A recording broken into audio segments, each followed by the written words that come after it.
Shaka, this team last year they played the very first game on Thursday, and they were home by dinner. Everyone's going to be talking about the second round matchup, but the first round matchup. How much are you driving it home to these guys that Northern Iowa is your only opponent right now? Yeah, I mean that's the game, and it's a single elimination tournament. Last time I checked, you said everyone. You mean you guys? But We stayed at this point. no, our focus is on our first game. We actually we played Northern Iowa the last 2 years at VCU, so we have a lot of familiarity and respect with their team, with their coach, with their style of play. Their players have been to a Sweet 16 last year. Ours have not, and it's going to be a challenging game. You're a player, so you kind of look at the tournament as a pod system of 4 game brackets. How has that worked for you in the past, and why do you take that approach? Well, just because, whatever site you go to, there's 4 teams that are playing. There's actually 8, but there's the other 4 you really don't have much to do with. But there's 4 teams that are playing, and 2 teams win on the first day, and then you have a day in between, and then those 2 teams play. And then whoever wins 2 games survives. So that's kind of how we've always broken it down, because if you look at the NCAA tournament, it's 68 teams, and if you're trying to focus on all 68, that doesn't make a lot of sense.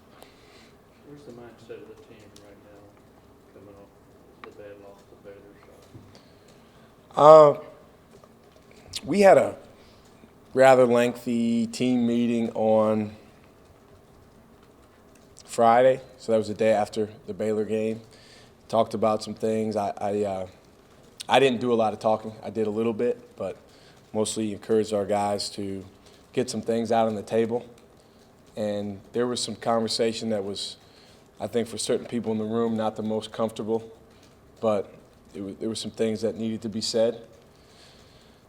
But that only matters if you're willing to take it and go somewhere with it. So we'll see. We had great practice yesterday. We had a really good workout today. We don't play till Friday, so we've got several days here to prepare. But in terms of our mindset, I think, as a college basketball player, anytime the guys or any player sits in here and hears their name called and gets to be part of something special, I think that there's a level of excitement, and it really does kind of signify a new season. But the reality is we still have to play better than we've played lately. When I say lately, I mean really since the Oklahoma game. And that's what we're going to work towards. You've kind of experienced all the different spectrums of seedings, 5 to 12 at VCU. I know you want it the seeds to not matter at all. Is there ever a difference in approach with you when you're a 5 seed versus 12 seed? Well,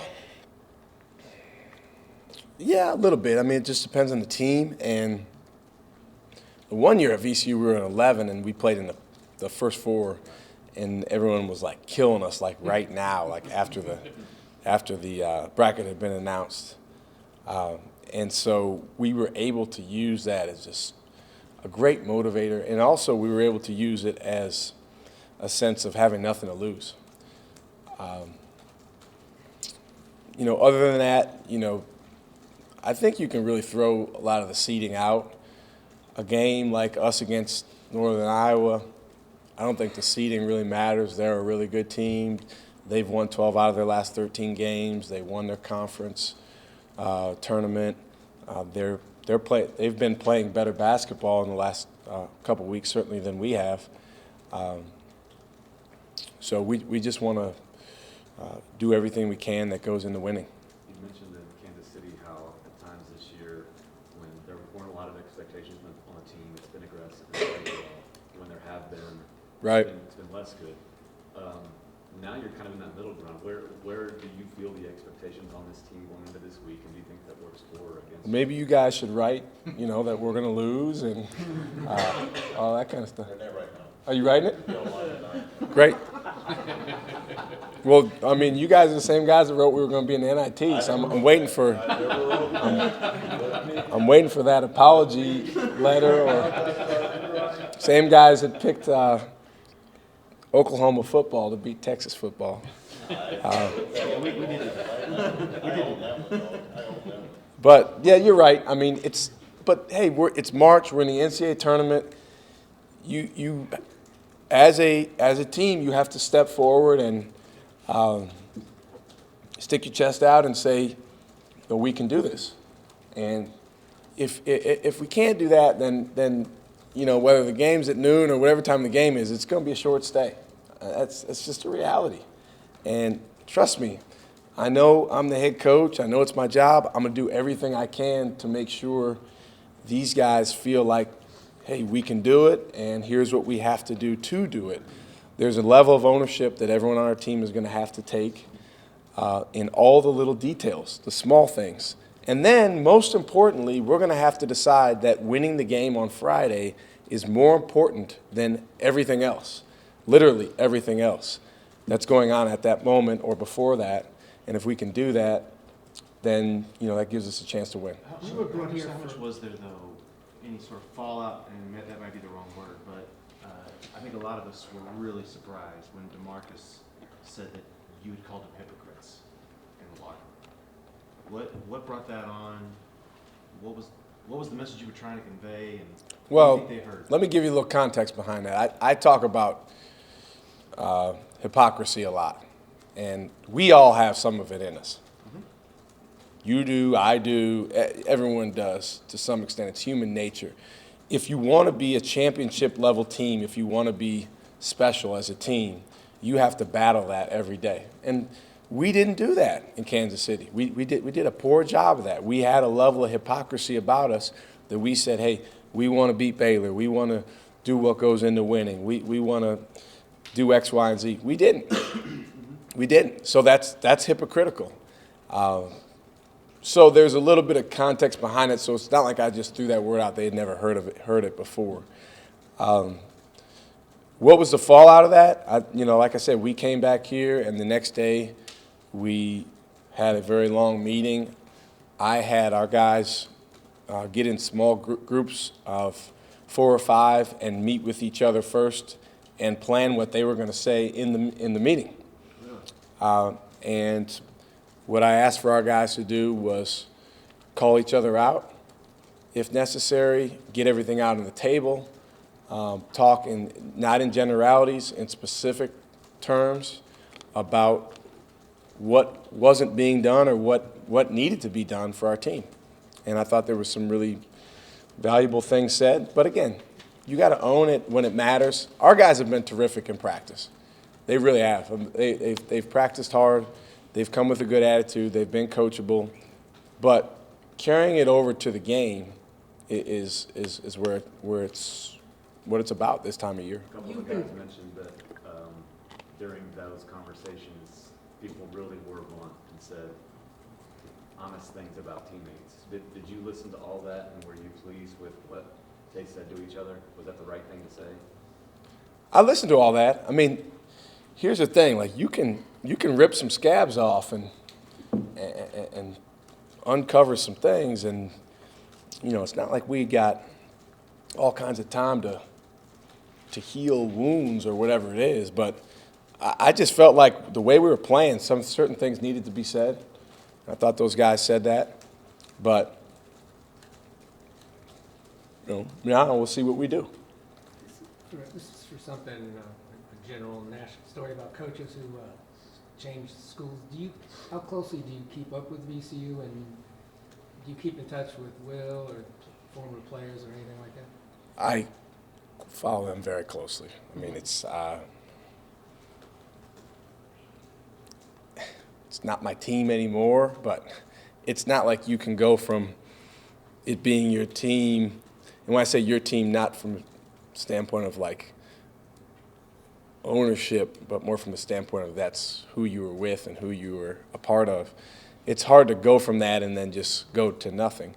So I follow them very closely. I pull for those guys. Obviously, Will and I worked together for 4 years there.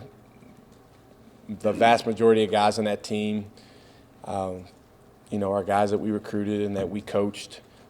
So I pull for them. Can you speak to them, or is that kind of off limits in your mind? I kind of strike the balance there. I don't want to step on any toes there. So I'm careful. If one of those guys texts me or contacts me, I'm really supportive of those guys. I tell them, hey, do what your coach wants you to do. And they've had a terrific season. They've done a great job, and I think they got a really good chance to go make some noise in the NCAA tournament. You mentioned it all this More week, odd but that they're innocent.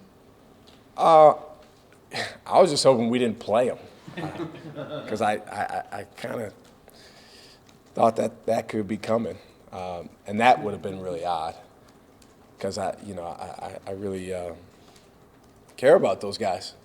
But it'll be nice to see them, and we'll play it on the same day, but obviously at different times, and hopefully they do really, really well. well, you mentioned it all to the guys this week that winning the first game could give you a shot at a team that beat you earlier this year. Will I mention that? They're aware of that. So nothing needs to talk be said. about distractions with them, because a lot of people are talking about the potential for an A&M Texas game. Yeah, I told the guys that a lot of people were going to be talking about that potential matchup, but it's not something that we're going to focus on at all. And, the rules of the NCAA tournament dictate that you better win the game that is upon you, otherwise you go home. And our guys understand we're playing a really good team who's having a terrific year and is playing as good a basketball as anybody. So we're going to have to focus on them and do a good job preparing for them. Shaka, you said you're familiar with Northern Iowa because you played them Yep. previous 2 years. Size them up for us. What Yeah. do they have? Dynamic left-handed point guard named Wes Washpun. He is, I believe, in his 5th year of college basketball because he transferred, so he's older. Very, very athletic and aggressive. He is a bear, driving the ball and using pick and roll. We beat them in double overtime at our place last year, and he just was terrific in that game. The year before, we lost to them at their place, and he's really, really good. Beyond him, they have a very, very good shooting team. They shoot 38% from 3. Ben Jacobson has done a phenomenal job there. They are primarily a motion offense team, so they're really good moving without the ball, screening, cutting. And they've got a lot of guys that can hurt you. They've got 5 guys in their starting lineup that have started every game. They have really good continuity on their team.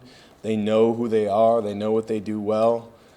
A lot of different guys that, can score in different ways. Is it fair to say in the last 2 years they've had one of the slowest tempos in all of college basketball? Are they that grinded out team on offense that will just run motion at you until they find a breakdown late in the clock? Yeah, I mean they're gonna make you work on the defensive end, and then on their defensive end, they really play an aggressive but packed-in defense. So they really try to take away driving lanes and opportunities to get it in the paint. They'll double the post.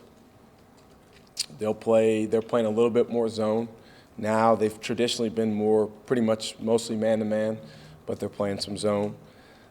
So obviously starting tonight and moving forward, we'll get an even better familiarity with what they do and figure out the game plan. You came here viewed as a guy who would turn things around and this time of year. Do you view yourself that way? Is there added pressure now for you as a coach coming to a bigger school? No, I mean, I don't view myself anyway. I mean, I'm coaching basketball is what I do. It's not who I am. I care very deeply about it, and I want our team to do well. And I'm going to, trust me, I'm going to put everything, you can ask my wife, everything I have into helping our team be the best it can be. But I know that I don't have full control over that. I understand how the media works. If we win, there's a level of credit you get. If you lose, there's a level of blame you get. That's how it works. That's how it worked at VCU. But I don't really focus on that because at the end of the day, I can live with myself if I do the best job for our guys that I can do, and I try to help them be their best on and off the court. And that's what our staff is going to do. We're not perfect. We certainly have a lot of improving to do, but that's the way we're going to go about it. Do you have low expectations for what you can get out of camp? No. You know, I'll tell you, he practiced for the first time on Wednesday of last week, and he didn't practice a lot, but it was the first time that our trainer said, okay, he can go in and play in live play. And so here's what happened. Well, you guys were there. He went in, and he looked great. And I think, not to take anything away from Baylor or not to make any type of excuse for us, but I think it was a little bit of a gut punch to me and to the team when the next day our trainer said he can play 5 minutes max. So what do you do when a guy can only play 5 minutes? I mean, do you start him and just play the first 5 minutes, or do you? So he only ended up playing 2 minutes because I think I told you guys the other day he had a little bit of pain in his foot at the half, so we didn't want to risk anything. Yesterday, he practiced for 30 minutes, 3 10-minute segments, and the last 2 10-minute segments were live scrimmage, up and down, playing, and he looked good, and he did not have any foot pain afterward. So hopefully that's a step in the right direction. We gave him off from basketball activities today, and then tomorrow he'll practice again. So hopefully his foot can continue responding. I guess it's a long-winded way of answering your questions and saying I lifted my expectations up too high last week after that good practice that he had, or the good showing in practice. I probably shouldn't do that this time, but sure would be nice to get the big fella in there for. Last one, please. Coach, March Madness is obviously such a great time. The players were saying that they haven't really gotten to experience it that much because they haven't won a lot of games and really gone on a run. Can you sense that they're really eager to go on a run and really experience what all of Yeah, I mean, the guys really want to win. They want to go on a run. They want to experience March Madness. Our guys, led by Isaiah, they're smart guys, and they understand if you're a really good college basketball player or a really good college basketball team, this is the time of year when you make your mark. And they realize they haven't done that yet. Here's the thing. If the focus is all on doing that, we're not going to do it. The focus has to be on the process that goes into making your mark. But if we put all this pressure on ourselves, we have to win, we have to play well individually, we can't make mistakes, everyone's expecting this of me or that of me, it'll be a short stay. It will, because it just doesn't work that way. You gotta be able to let your hair down and attack, and we don't necessarily have guys that have a history of being able to set that avoidance goal of let's play not to mess up and still play well. Two last ones. Eric said he